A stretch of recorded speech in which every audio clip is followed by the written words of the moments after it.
O fogo que germina a semente. Evangelho de Marcos. Comentário de Mari Persona. Após curar o leproso, Jesus testa a sua obediência. Jesus o despediu com uma severa advertência. Olhe, não conte isso a ninguém, mas vá mostrar-se ao sacerdote e ofereça pela sua purificação os sacrifícios que Moisés ordenou para que sirva de testemunho. O homem deveria se apresentar ao sacerdote e oferecer os sacrifícios que a lei mosaica determinava àqueles que eram curados da lepra. Esta é a ordem das coisas também na nossa salvação. Jesus deve ser antes Salvador de uma pessoa, depois Senhor. Primeiro você é salvo pela graça, por meio da fé. Isto não vem de você, é dom de Deus, não por obras para que ninguém se glorie. Depois, Deus tem um propósito na sua vida, que é fazermos boas obras para as quais Deus preparou de antemão para que nós as praticássemos. Marcos 1, 43 e 44. Aquele homem, já curado, decidiu fazer sua própria vontade, ao invés de se sujeitar à ordem de Jesus. Ele saiu e começou a tornar público o fato, espalhando a notícia. Por isso, Jesus não podia mais entrar publicamente em nenhuma cidade, mas ficava fora, em lugares solitários. Todavia, assim mesmo, vinha a ele gente de todas as partes. Marcos 1, 45. Ao contrário dos pregadores de milagres da TV, Jesus nunca buscou fama.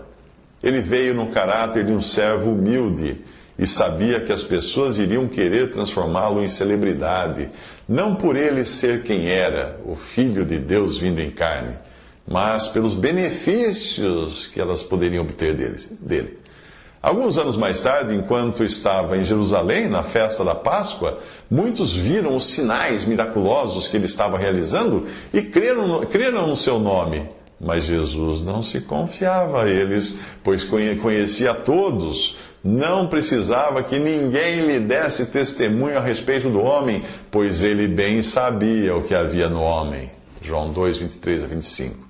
Se a missão de Jesus fosse apenas curar, nós não teríamos mais hospitais. Estariam todos curados. Todavia, as curas e sinais eram apenas para mostrar suas credenciais de que ele era o Messias, o Jeová, autor da lei do Antigo Testamento, que tinha vindo em graça e verdade para salvar, antes de voltar no final como o justo e implacável juiz para condenar os perdidos.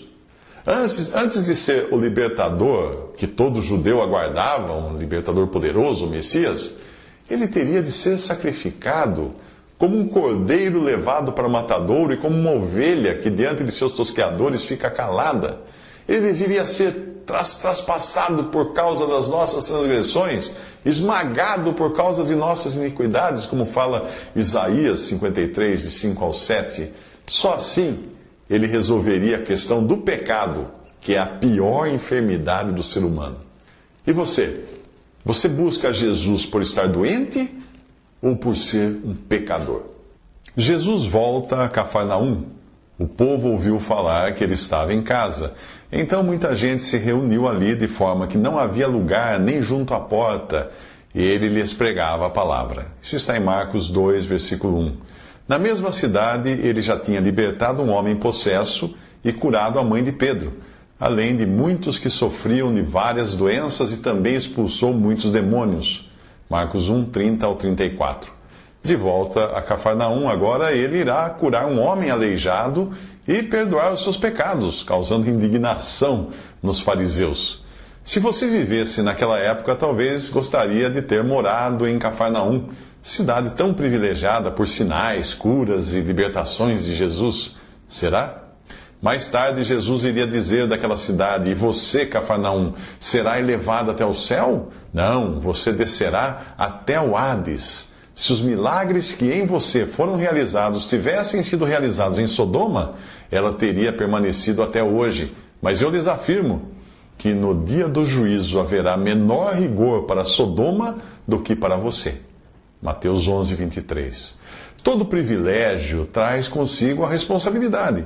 Se você hoje tem livre acesso à palavra de Deus e pode escutar o Evangelho em público, sem temer ser preso ou linchado, como acontece em alguns países islâmicos, budistas e hinduístas, saiba que Deus irá também cobrar de você a razão de não ter crido em Jesus. O Senhor estabeleceu um princípio em Lucas 12:48, que é o seguinte: a quem muito foi dado, muito será exigido, e a quem muito foi confiado, muito mais será pedido. Isso nos fala de responsabilidade. A confiança de Cafarnaum de que seria levada até o céu, só por ter sido privilegiada com os milagres de Jesus, seria fatal para ela. Até Sodoma, que virou sinônimo de pecado e abominação, é vista como menos culpada, pois se os milagres realizados em Cafarnaum tivessem sido realizados em Sodoma, ela teria permanecido até hoje, diz o Senhor. Laodiceia, que representa os últimos dias da cristandade, se acha privilegiada. Ela diz lá em Apocalipse 3, estou rica, adquiri riquezas, não preciso de nada. Mas a impressão que Jesus tem dela é bem outra. Você é miserável, digna de compaixão, pobre, cega e nua, diz o Senhor Jesus. Orgulho e autossuficiência são a receita certa para o desastre. Se você crê em Cristo, o momento não é de oba-oba, nariz empinado, exaltação, mas de contrição, humilhação e resgate da comunhão. Jesus diz, eis que estou à porta e bato. Se alguém ouvir a minha voz e abrir a porta, entrarei em sua casa e com ele cearei e ele comigo. Apocalipse 3, 17 ao 20. E eu pergunto, você já abriu a porta? No capítulo anterior, Jesus cura um leproso e a lepra é uma figura da corrupção causada pelo pecado. Agora é a vez de um paralítico ser levado a ele e a paralisia nos fala da nossa própria incapacidade e das nossas limitações. 4 amigos decidem levar o paralítico, e acaso não é isso que fazem aqueles que levam um pecador ao encontro do Salvador? Todavia, os 4 homens descobrem que a tarefa será mais difícil do que pensavam. Sempre que você desejar levar alguém a Cristo, não se surpreenda se encontrar uma multidão de amigos e parentes barrando a entrada. O povo ouviu falar que ele, Jesus, estava em casa, então muita gente se reuniu ali, de forma que não havia lugar nem junto à porta. Não podendo levá-lo até Jesus por causa da multidão, removeram parte da cobertura do lugar onde Jesus estava e, através de uma abertura no teto, baixaram a maca em que estava deitado o paralítico. Diz Marcos, capítulo 2, versículos 1 ao 4. Por mais que alguém venha a se gloriar de ter levado um pecador a Jesus, essa não é uma tarefa individual. Tudo começa com o Trino Deus, Pai, Filho e Espírito Santo. Portanto, se a mensagem que você leva não está fundamentada na ação da Trindade, esteja certo de que esse evangelho seu é tão capenga quanto o paralítico deste capítulo.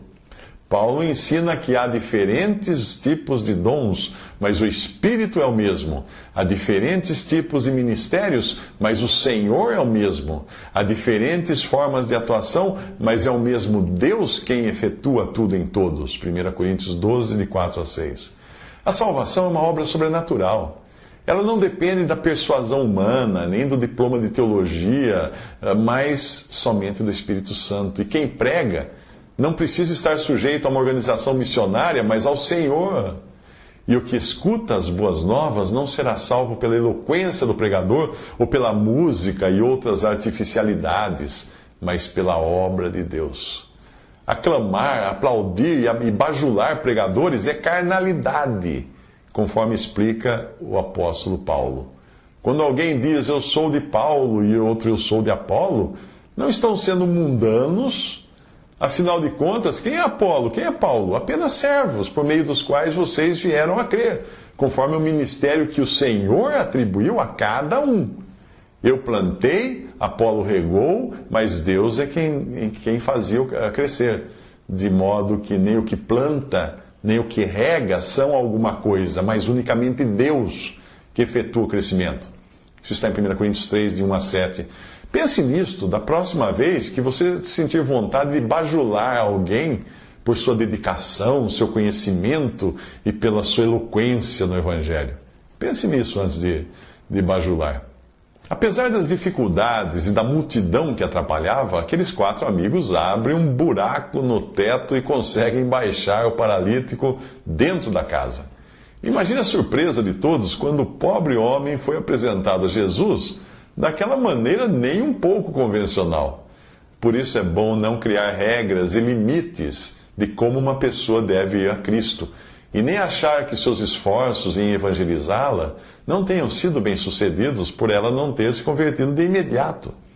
A ideia de que você precise levar alguém a uma igreja e lá ela ouvir o evangelho da boca de um pastor, para depois recitar algumas frases feitas e receber uma oração, não é um padrão nas Escrituras.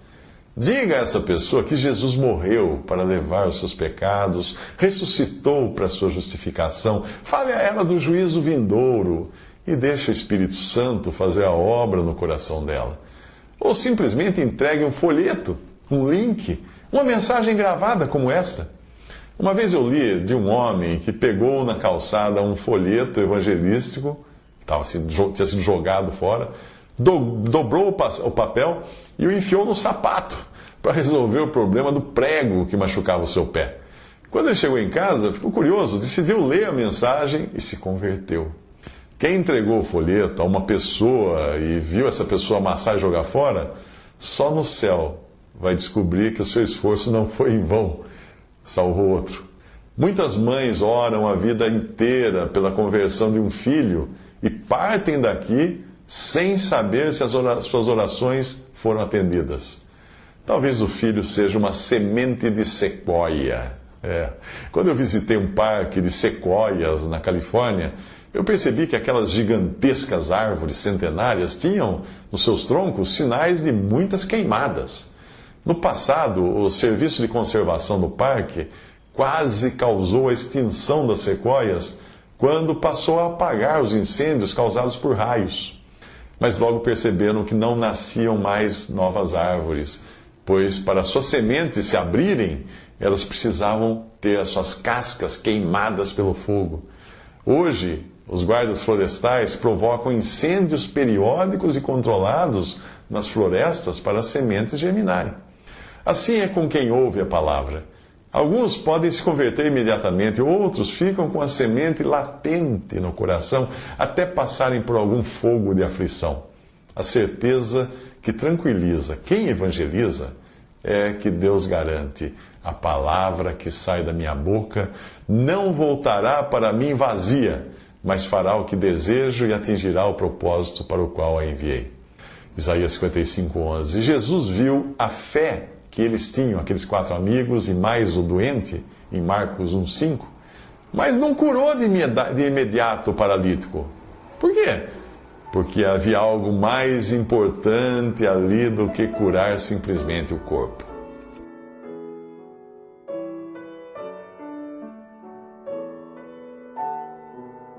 Visite Respondi.com.br. Visite também 3minutos.net.